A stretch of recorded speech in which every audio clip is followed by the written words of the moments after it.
Welcome to another edition of the Afternoon Idol. Actually, in the afternoon, at least in some time zones, not in Alaska and not in Hawaii and not in the Mountain Time Zone and sort of places. Hello, Sarah. Good morning. Good afternoon. So hopefully I can keep doing this. Well, hopefully I can keep doing this around the afternoon time, but it's an open question about whether or not this is a good time for everybody. So I haven't looked at next week, but this time was so 11 Mountain, which is 1 p.m. Eastern, is usually a good time for me to be able to step away from my daily tasks at work and then do a little bit of a short meditation. So if you haven't been here before, we're going to do a 15-minute guided meditation. And the meditation is out of a system that I'm certified in as a mindfulness coach. So I'm a certified level 2 mindfulness coach in the Unified Mindfulness System. You can find out more about that at unifiedmindfulness.com. I'm not a licensed therapist. I'm not a mental health professional, not any of those sort of things. I've been a meditator for around just a little over 10 years, somewhere around that. And then my tradition that I practice in is Soto Zen Buddhism. So the primary practice for that is a practice called Shikantaza, or just sitting, or Zazen would be maybe a more generalized look at that, which is very much a sort of choiceless awareness or open monitoring perspective. As other traditions will use that term. Choiceless awareness, I believe, is something that Krishnamurti, Jiddu Krishnamurti, popularized as a framing and a word for that. So I actually found out recently that apparently Bruce Lee was a big Krishnamurti fan, in addition to being a huge fan of Alan Watts. So I had no idea. So that was pretty cool to find out. So what are we going to do? We're going to do what I'm dubbing, this isn't an official UN term by any stretch of the imagination, but I'm doing contrast sits. So we're going to do something, and we're going to contrast that with doing nothing. Doing nothing is another way of talking about how to describe what you're doing in Shikantaza or Zazen. Shikantaza translates to just sitting, or another way to translate it could be just this, a very emphatic just this. So just the posture of the sitting practice. So we're going to do something.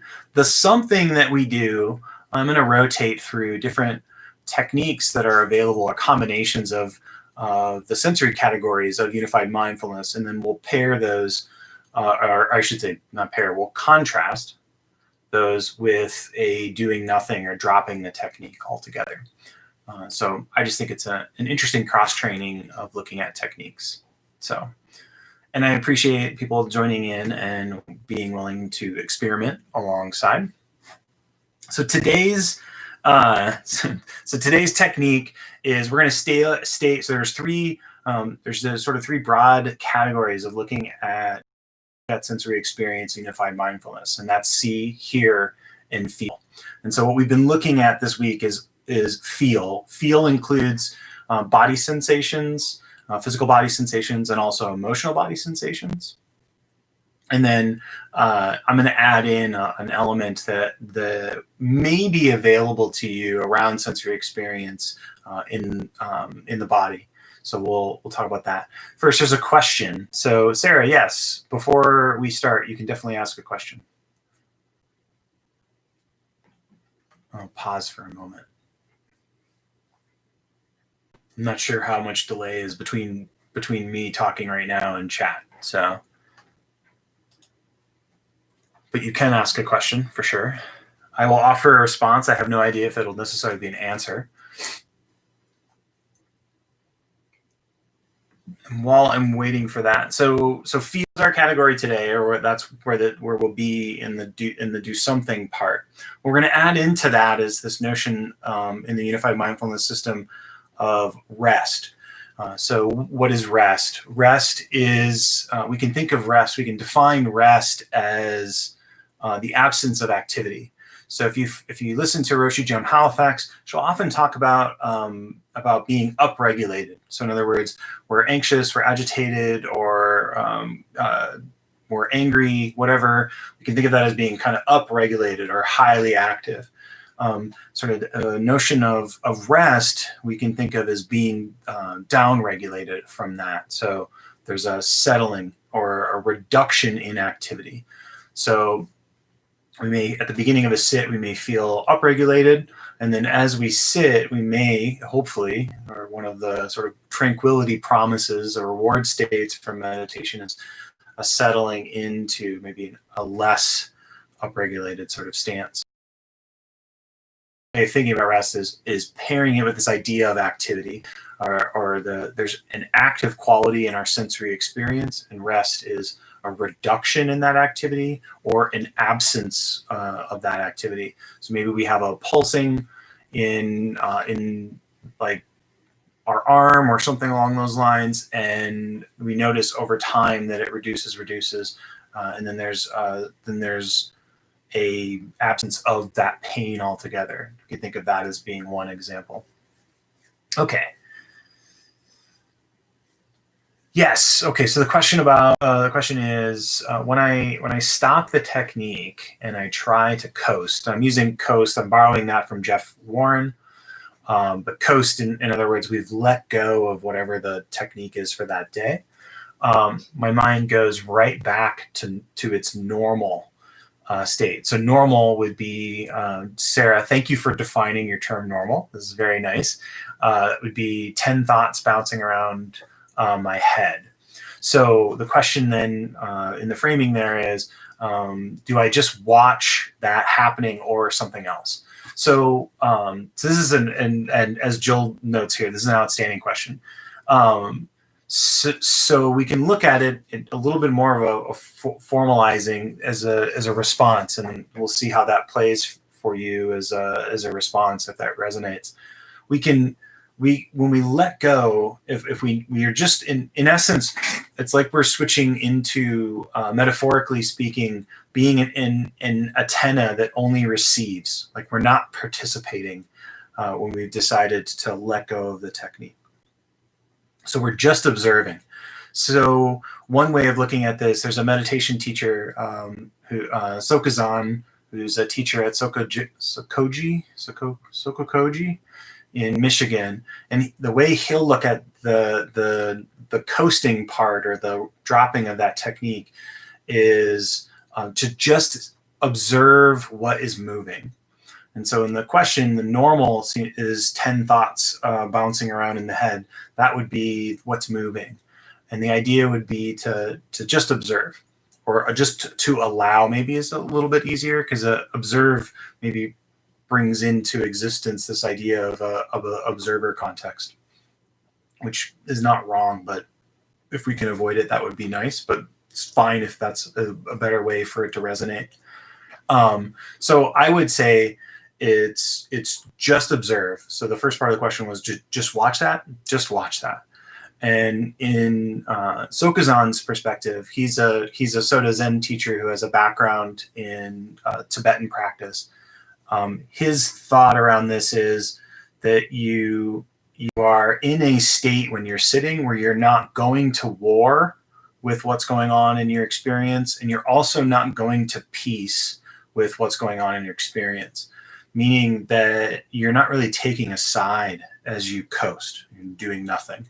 You're just you're here, and so there's that seems, at least from kind of a North American Western perspective, is well, in some cases that not possible maybe is one thought, but in not going to war and not going to peace and borrowing Sokuzan's wording, that allows us to be in the middle of discerning. So we've not really categorized something as good or bad. We're sort of in the middle in that. And that's our inner smoothness muscle, as Jeff Warren says. That's the vitamin E, as Roshi Joan will say. That's the equanimous kind of tone, or this stance of neither pushing or pulling on what's going on. But this is an excellent question, because when we drop the technique, sometimes what will happen is the mind will go back to a technique that it likes. So if you are used to focusing on sounds around you, when you let go of the technique, you'll start focusing on sounds around you. And so the idea is, in essence, the Shinzen way of saying this for do nothing is that you are dropping the technique and you are aware of an intention to control your attention. And if you notice that, then you let go of it. The idea though is that you're not taking on this observation perspective as much as if you happen to notice, then you would let go. Now there's a pithiness to that statement that is somewhat confusing in the way that Shinzen frames it, but it's very tight, very terse, and extremely precise and accurate. And I think that its intention is to be a tongue twister that you'll remember, but it may or may not resonate with you. So that framing is sometimes the UM coaches will use another way of saying that. So I'll stop because I've said a lot of stuff that may or may not have been helpful, but see how that resonates with you, Sarah. And then we'll begin.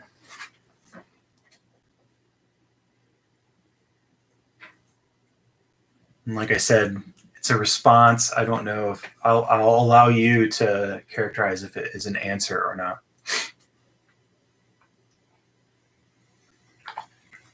So the idea, in essence, is we're gaining an equanimous, or we're training the equanimity skill. That's one of our 3 skills. Concentration, clarity, and equanimity are the 3 skills that are in UM.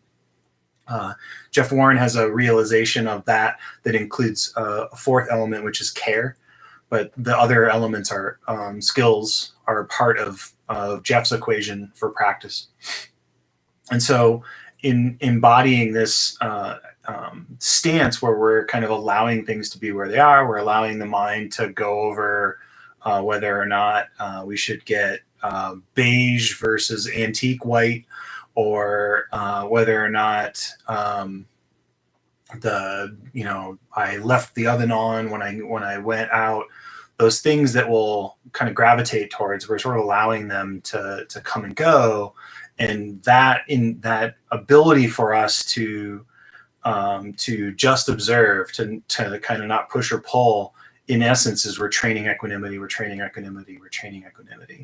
So for when you click into this perspective of a skills-based view, you can see how equanimity becomes, or do nothing is a important way of training that equanimity foundation.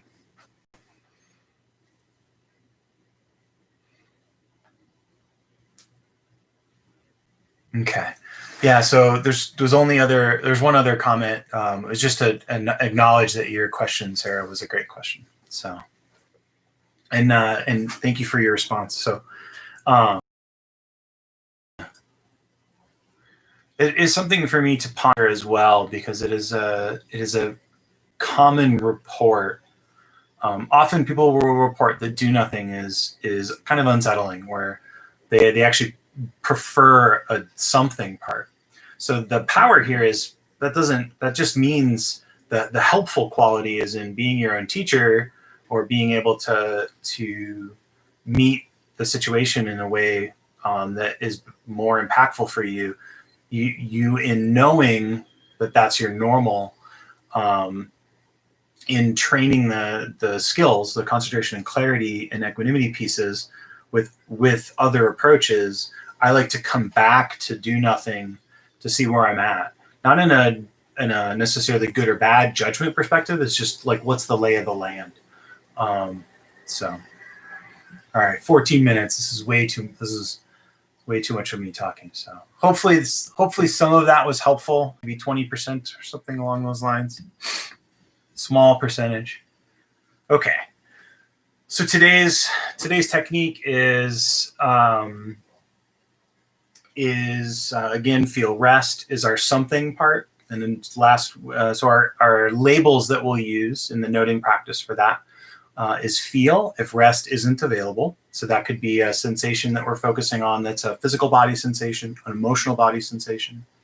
And if there is rest available to us, we can use the label rest when we notice, soak our attention in, and then optionally label that rest sensation. So if rest is available, we use the rest technique. If rest isn't available, we use feel, and that's our set of labels. And again, what we're focusing on is the emotional body and the physical body. So if you can arrange your body in a way that helps you be both relaxed and alert. And we do that by adopting a posture that we could say is dignified, upright torso, elongated spine, if possible. Shoulders over our hips, nose in alignment with our navel.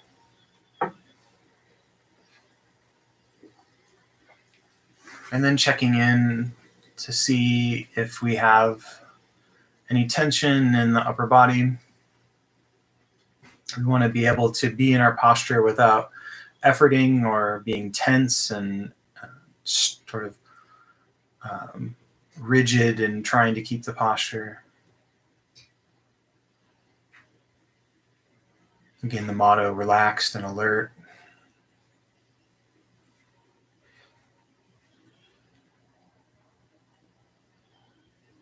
And so we can check in, just sort of see if there's any tension in the forehead, the eyes, maybe in the jaw or the neck, shoulders. And often, not always the case, but often when we bring our attention to an area where there's tension, sometimes it will begin to expand or begin to release. That's the word I wanted.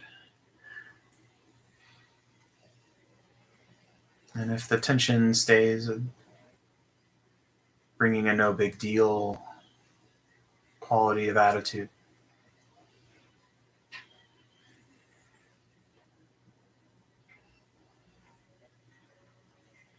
And then settling in with a few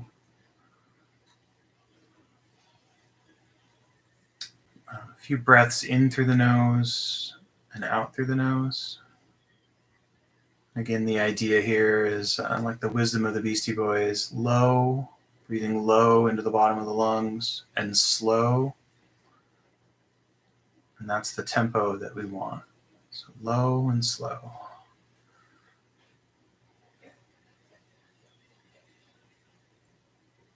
Breathing in through the nose helps us do so in an active resistance kind of way. It slows down the breath.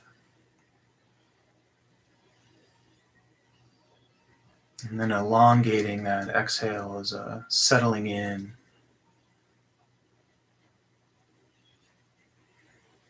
And so you may notice a slight rising up and then a settling in.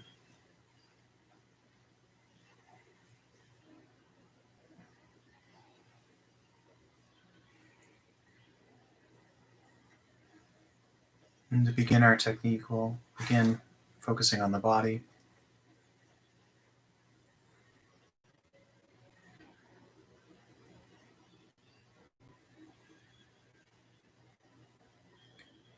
And seeing if there's any rest available to us.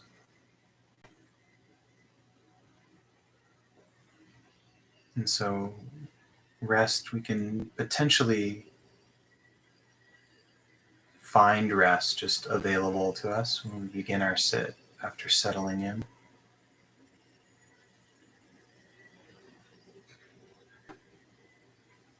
So we may find it in the sides of the torso, the rib cage.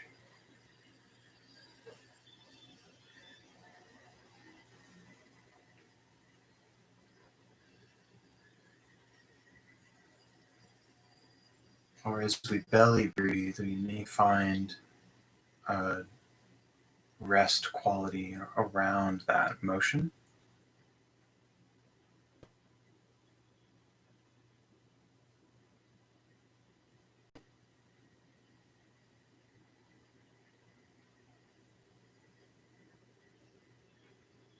And so if we have rest available, we're using a noting practice, we note that, soak our attention in, and optionally label it rest.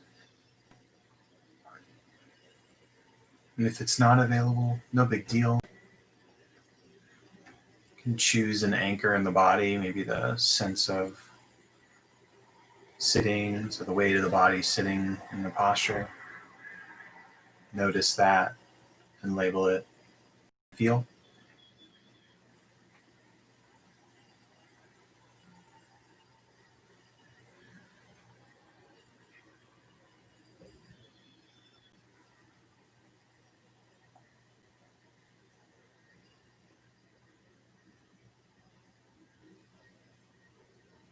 And we may notice restful quality in the exhale, that elongated exhale that we went through.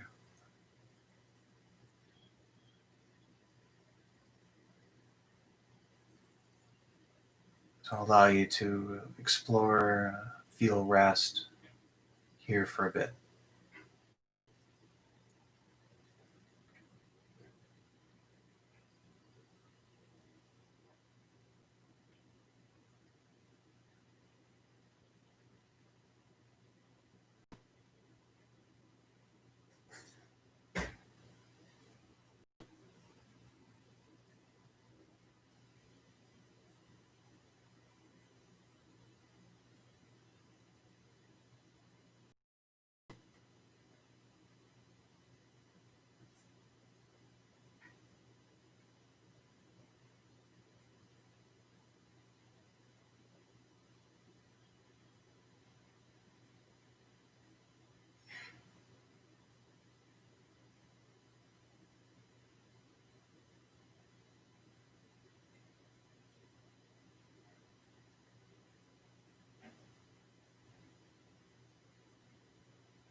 So if you haven't found or located any rest in the body at the moment, that's okay. We can attempt to create a restful sensation. We can do that by activating muscles in an area and then relaxing the muscles so we can generate a sensory experience. So for me, I will tend to tense my shoulders up and up to my ears, and then hold that for maybe 2 seconds, 3 seconds, and then let it go. And you can even kind of just bring the shoulders up and then drop them.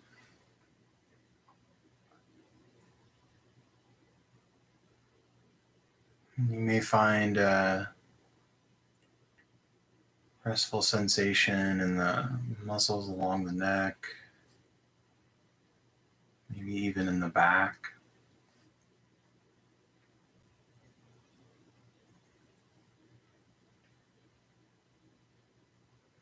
Throughout my day, one of my mindful practices is to check on the position of my shoulders and see if I'm kind of hunched and turtling at my desk. So I extend up my back and I'll sort of relax or clench the shoulders up and then relax.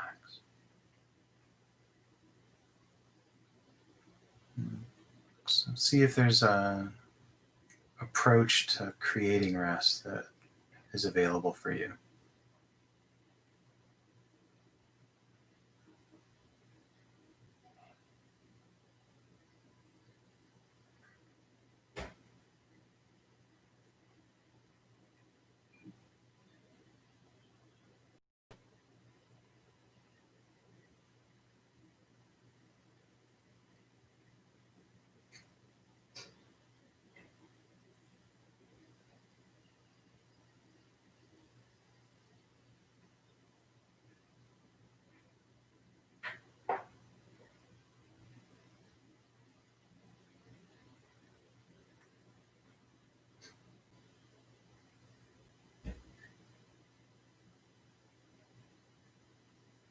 Good. So now after doing a bit of something, let's shift to letting go of that technique altogether. And dropping the technique and shifting into a stance of choiceless awareness, allowing our attention to go wherever it chooses. Free range.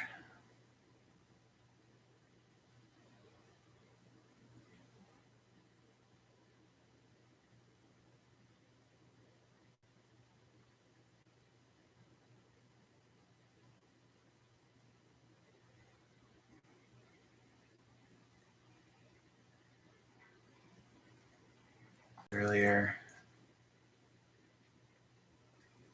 notice what moves.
So as we sit, the mind will sometimes like to be a spotter for, or have you considered this?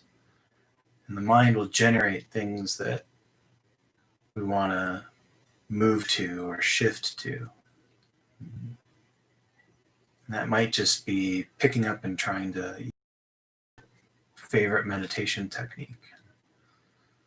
So our inner smoothness muscle is a confident, equanimous nod of, yeah, nodding to that, and then dropping and letting go again. Knowing that mind will produce something else, nod and let go.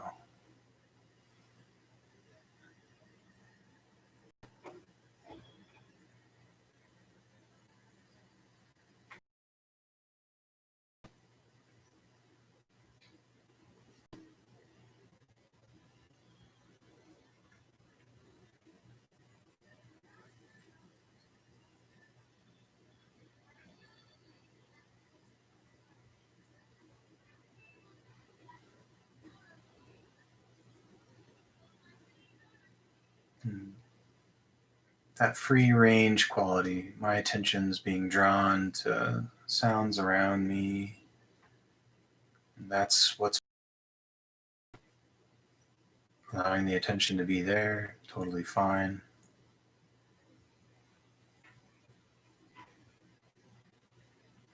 All part of this no big deal attitude.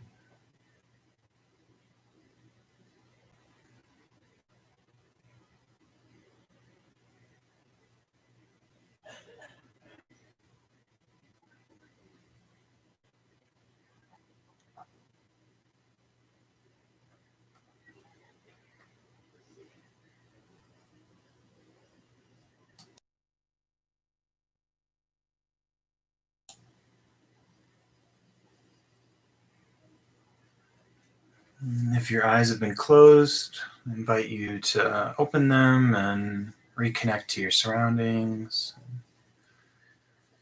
shifting and moving in a way that kind of helps you reconnect. Thank you, Sarah, for the question. I really appreciate that. And thank you, Sarah and Jill, and I think Susan, maybe. There was another person that was there. We're just to pass the I guess I just realized recently that I've been using bottom of the hour wrong, but so 30 minutes past is bottom of the hour, which makes sense if you look at a regular clock. But yeah, so we reached that. So thank you for sticking around. Tomorrow again, same bat time, same bat channel, and then we'll next week.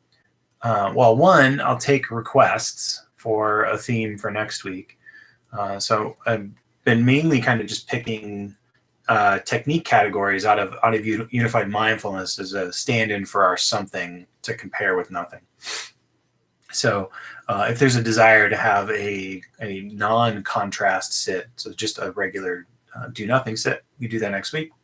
Or left to my own devices, I'll probably use here as the focus for next week. So cool. Well, thank you.